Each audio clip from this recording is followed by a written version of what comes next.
Okay, friends, this is another episode of Bike Talk with good music band, the Robin Cyclist coming at you. On today's episode, we're going to be talking about bike tires. Something you should be given to think about, even though it's winter right now, or it may be summer wherever you live, depending on what latitude you're in. What kind of tires do you need? Well, what are your riding conditions? Do you ride in the winter predominantly? Do you ride in the summer? Do you ride in snow and dirt? Who knows? Okay, I have a selection of tires here. We're just going to go over the merits of each and their detractions. We're going to start off with this one here is a slick. It's produced by Richie, I believe. Yeah, a Richie Tom slick. And just for reference, I am only using the names as what this particular tire is. I'm not giving it an endorsement in any way, shape, and form, nor am I affiliated with them in any way, and I do not receive compensation from them. This is a slick. It's not necessarily the most or the best example of a slick, and there are two types of slicks. I have one here. The other, I couldn't locate a store that had one. But basically, slicks come in two varieties. You either have these ones right here, which are meant for people that, ride on city streets, clean, swept roads, that kind of thing, and who want least rolling resistance that they can, and a solid strip of rubber right here inflated to the proper pressure will give you the least amount of rolling resistance, and you will notice it when you get to pedaling. In fact, I'll bring this up again and show you why in just a few minutes. Um, most slicks will have some sort of tread pattern on them, if for no other reason than if you get hit on like an oily patch of water or something, you're not instantly flipping all around. There is a little bit of a gap right here, as you can see. I don't know if that's going to come up well or not. Um, I rode on this for a while. In fact, the bike I have right now is a Univega.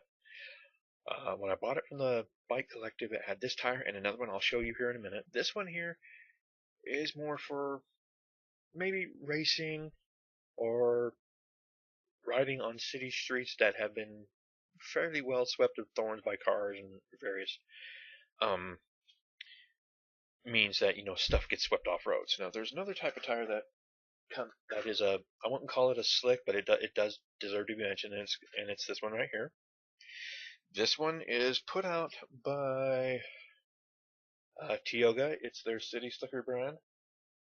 And this one, actually, to me, is more of what I would think would go on what they call a beach cruiser or a cruiser bike. I'll try and post a picture or two to show you what a cruiser is versus what a regular bike is.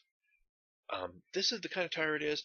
It has a continuous strip of ribbon, but it's not dead center in the middle. It's off to the sides with a small channel in the middle for whatever reason, and it works. It's not a true slick. A true slick has no tread pattern on it whatsoever, but this, for riding around on the beach or, on boulevards, or if these are in like, tourist town, these kind of bikes or tires come up in tourist bikes and whatnot. It's a good tire. I enjoyed it. I changed it out mainly because I was scared to death of this thing being so thin-walled, especially on the sides, and I don't know if you can see it well in the picture or not. This tire's kind of old. I'm gonna keep a hold of it because you never know. I may be short of money one day. I blow out a tire. I've got to get to work. I got to have something, so I'll keep that one and the one I showed you for an emergency. But those are two types of slicks. Like I said, the one is a beach cruiser tire, and the other one is a city slick tire. The next type of tire I'm going to talk about will be all-terrain bikes, which are all-terrain tires, which are meant to go, from nice sandy, nice trails and cycle paths and whatnot to gravelly off-road sections, like if you have to cross a small stretch of gravel to get to your favorite fishing spot along the river. Uh, just like this one here. As you can see, it's got a very wavy, very narrow section. I don't know if you'll be able to see that, where the rubber is one continuous strip, but it is so small it's not really worth mentioning.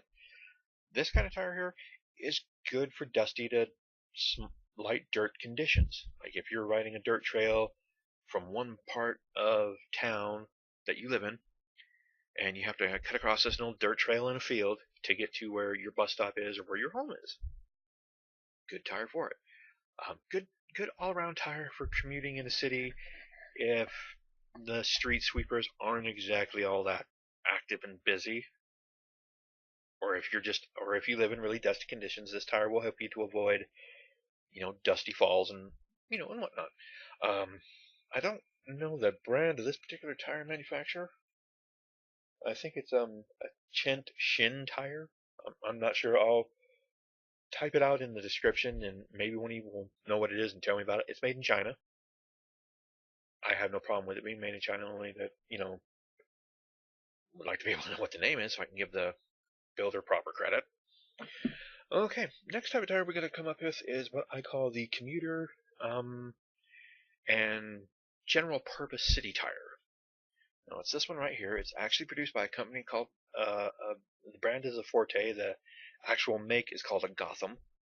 And you may have noticed it doesn't have a continuous strip of rubber down the middle, right through here, but it does have a fairly aggressive tread for a city tire. But it's not like, big knobs on the side and small wavy treads in the middle. It's the same consistency across the whole thing. You can do the penny test and sink Abraham Lincoln's head just to the top of his hair in this thing, so it's pretty decent. The last bike I had, which was unfortunately stolen some months ago, had these tires on it. Never had a problem with it. This particular rim here, I have to go in and have it repaired. It's got some issues on it. And it came with the bike that I spoke to you about, where I had those slick tires on. Sorry. And the only reason why I got rid of them is I'm a big guy. I'm over 280 pounds, and for me, I've only had one occasion for an explosive blowout. If I can find the pictures and post them to this video, I will. If not, I'll try and create some sort of link so you can see what happened. It scared the living crap out of me. And even though it wasn't a slick tire, it's still, I'm riding a slick. Oh, geez, God, if I hit even the slight skip of sand, I'm going to blow it out. I know it. Well, it didn't happen, but I'd rather be safe than sorry, so I went out and bought myself a set of those ones. Now, what tires do you need? Depends a lot on your riding conditions. I mean, do you want, if you're the kind that goes out on the weekends on main roads and whatnot, and you pedal for 30, 40 miles to get your heart rate up, or you bike with a club, that's fine. If you take your bike on the back of your car, your truck, whatever, and go to some place that is immaculately swept, like I'm told there's an airport that's now no longer being used, but cyclists and people who like to drag race and whatnot use the two main runways at this place. And for cyclists, I'm told it's a very smooth, flat, weed-free area, so they can get up in there and some road cycling. I mean, if you've ever watched like the 2012 Olympics, the men's cycling race, the surface streets are a lot like that. If you can actually take a look at some of those videos of the cycling races, you'll notice that the bikes are pretty much all the same damn thing. And they're using tires appropriate. Now, if you watch the men's mountain bike race from the 2012 Olympics, you're going to see them running knobby tires or a variation on knobby, off-road tires. It depends on the conditions. It really does. If you're out for just a casual, maybe say 4.5 mile ride with your kids on a bike, go somewhere, stop, have a snack or something at your endpoint, turn around and come home, those slick tires are going to work for you. If you're like me, when the weather's nice, and I'll state right now, I would much rather be cycling right now than doing just about anything else, but I dislike cold, and there are some issues with my wife's medical problems that it's better for me to be home right now when school lets out for the summer and my daughter will be here. I won't be so stressed out about it, or if I'm going to work, obviously. But those kinds of tires,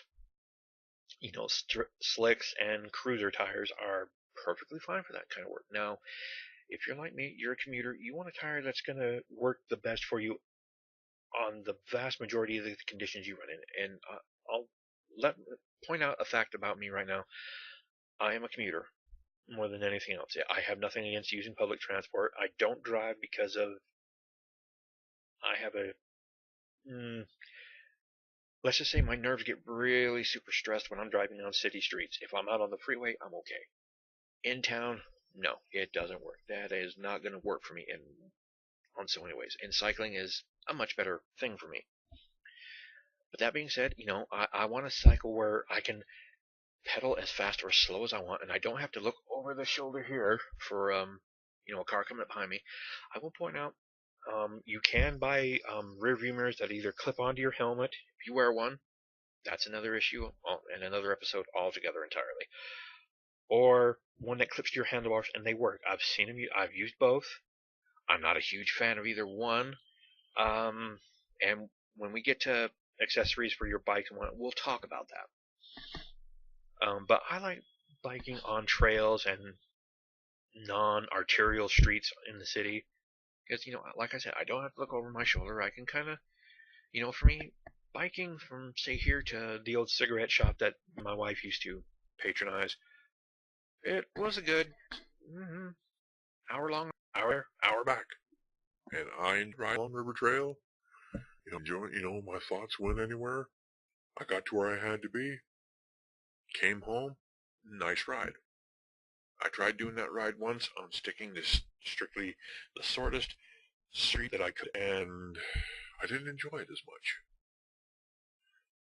I didn't have the option of being able to stop somewhere and not have to worry about, okay, I'm going to get hit by a car coming, that guy behind me that's talking on his cell phone and putting on his makeup.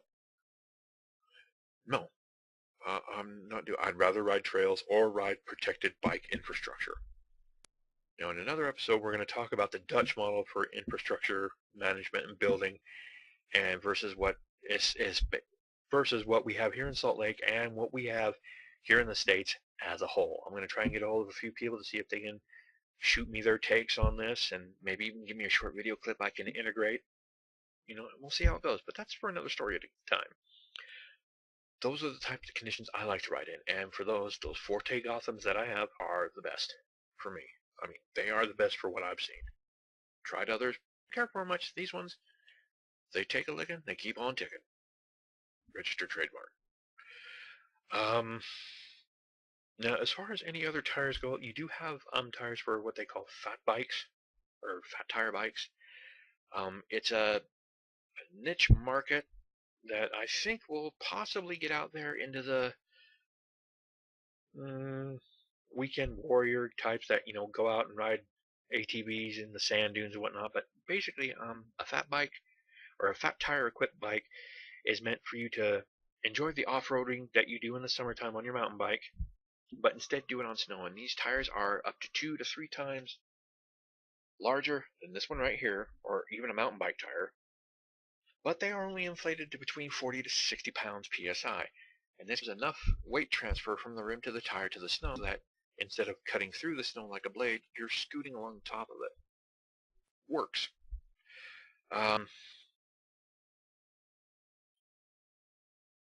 Anyway. That's about it. Now, as far as tubes, you've got tubes that have slime in them, tubes that you have to add slime to, tubes that are thicker, and really, depending on how you ride and what you ride and what you're comfortable doing, you do. I have a friend of mine, we'll call this person Aaron. They have told me that they don't use slime because they want to recycle their tires, and when they do get a flat, for them, they just put a patch on it, pump it up, they get home, and then they fix it there. And, hey, that's fine. I like to have slime in tires because I usually go out in places where if I can't bring my normal floor pump tire with me, I'm not going to bring a pump home. I'm not going to bring a pump along with me because I don't believe in those short pumps that are only about this big, as it takes, 60 or 70 pumps to get a tire that will carry my weight and be comfortable up. I'd rather take my floor pump with me, half a dozen pumps. That thing's got the tire up to pressure. Well, with those small, those shotgun tube sized ones, you're sitting there like this. It's not going to do you any damn good. I know this for a fact. Anyway, what else? Another option for tires is what they call a tire liner. Now, these can either be some form of soft rubber or a fairly hard plastic that fits on the inside of the tire between the tube tire itself. Now I have some stories from people. If you don't work them just the right way, the friction action from that alone will cause a puncture in your tube. I can't confirm this. If you're running with it right now, hey, shoot me a response back and let me know what you think of it. And I'll include an addendum in the next video about it. A word on patches, and just for right now, we're going to be here. In the next video, I'll talk more about patches because that's something that's a bit of a hot topic here. I do carry patches with me. I do prefer putting glue on, letting it dry, and then putting the patch on, and I'll actually demonstrate how I work on a tube when I get a flat out on the road. But for now, this is good music. Your rabbit's list coming at you. Just remember, be good on the road. Left shoulder. God is bless.